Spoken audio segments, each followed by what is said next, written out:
Changes for women. The Second World War didn't only impact on the lives of African Americans, it also really changed the lives of women.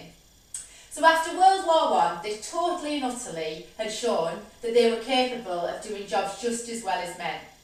But after World War I, most of them just retreated back to the home. So they became wives and mothers again, and they just got on with it.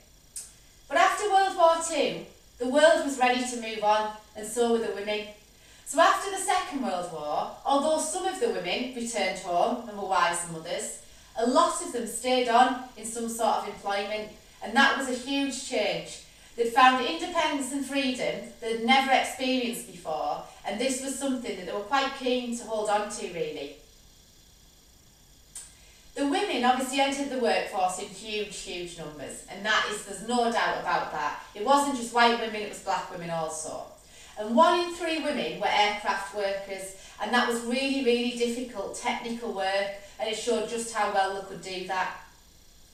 And the munitions work was virtually solely done by women. They were the ones making, the bullets and the weapons and things that the men would use to fight in the Second World War.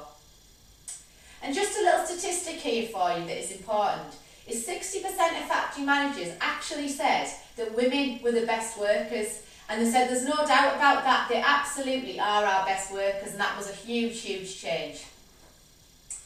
And it was strange really, but women were not willing this time to go back to the pre-war lives. They had been after World War I, but not this time.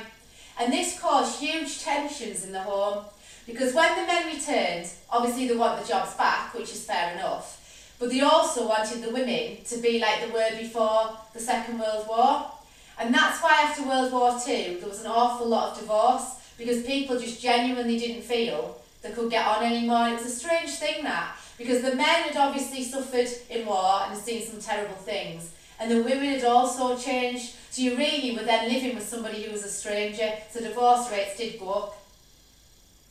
Nearly 200,000 women as well during World War II joined the armed forces. Now they weren't allowed in frontline combat, that wasn't allowed. But what was allowed, and was really important, is that they were allowed to do things like, take the aircraft from the aircraft hangars to where the men would obviously go, and then, fly them into battle and things. They would do a lot of the paperwork on military bases and things like that. So they did play a role in terms of the armed forces.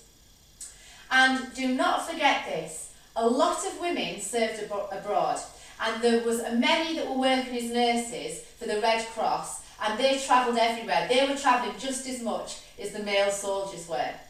So after World War II, the life of women had changed, I'd say possibly forever.